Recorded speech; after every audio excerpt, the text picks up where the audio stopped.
Hey, folks, I just came across this. It is time to rebuild the church. I love this. Spaniards chant, Spain is Christian, not Muslim, in the streets where I have seen this one. Where have I seen this one before? So I've read the story of El Cid. I've read Charles Martel, the story in Paris, how the Muslims nearly took that over, how the Reconquista of Spain, using the Inquisition and the Crusades to help them. I mean, and what happened October 7th in Israel didn't surprise me because, and it's not new. That's history repeating itself, and that's happened over and over, and many people under the subjugation of the Moors or the Muslims. And so these guys are chanting that Spain is Christian, not Muslim, and the history of Islam conquering the Middle East, Africa, and Eastern Europe is being hidden. Jews and Christians flourished in those areas and are wiped out. They're gone. We know millions and millions of blacks have been taken into the Middle East as slaves, and they're all gone. They're wiped out. We don't even know where they all are. They're gone. Whereas here in the Americas, we have a flourishing black culture, or African, whatever, and culture of descent. We've got to wake up. I don't know the actual history of this guy, all that, but the modern Reconquista, but I know about the medieval Reconquista. But anyway, I'm just glad to see this Spain. You got to join a church. You got to take a side. Doesn't mean you have to. You got to be going to church. That's the bare minimum.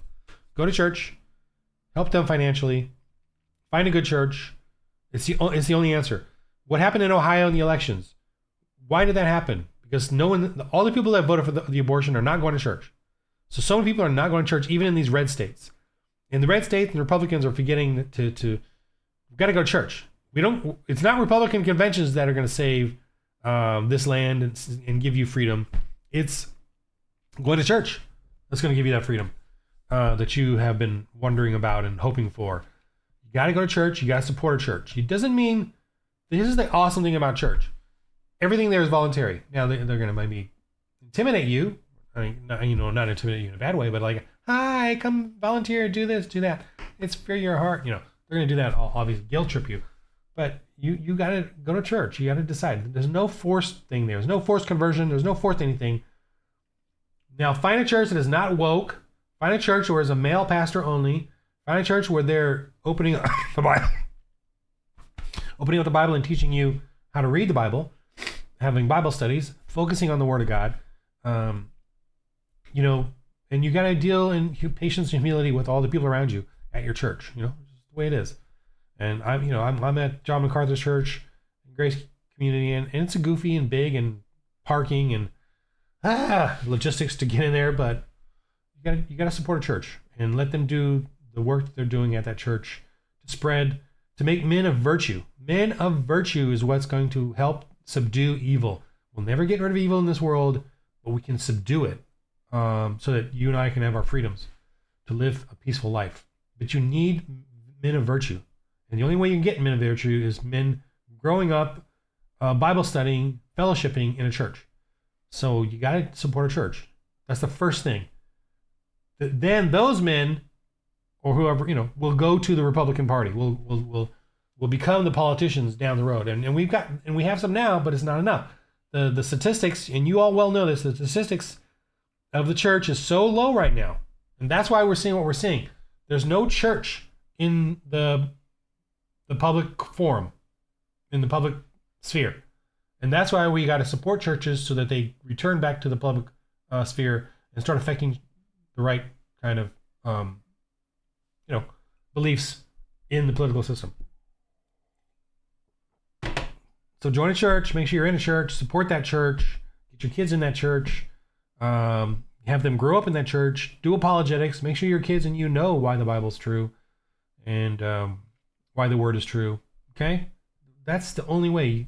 This election, Republicans and trying to make change is not going to happen until you have that foundational society that's going to make the change. Right now, we have a very secular society. And the last thing I'll say is that Abraham Lincoln got elected not because there's a ton of Republicans and moral people. It's because the Democrat Party of the North and the Democrat Party of the South had the arrogance to have two candidates.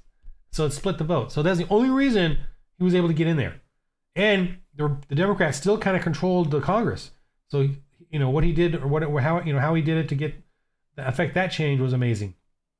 In the Civil War, he was surrounded by Democrat generals and Democrat advisors. So you got to understand that Democrat Party of evil, in my opinion, has always had the majority. Always. Evil, paganism has always been the majority in Europe and here in America. It's just when you get enough Christian men of virtue in there that good things will happen and subdue the evil. And all you people I'm declaring evil, I love you, because I'm a Christian. Jesus, gotta love the enemy. Boom. So I got that rule. Do you have that rule? Do you have that rule? Because I have that rule foundational to my soul. I gotta love you, even if I disagree with you, even if I hate you. I can't hate you, but even if whatever it is. Do you have that rule? I don't know. All right, game of life. Roll holy dice. Go to church.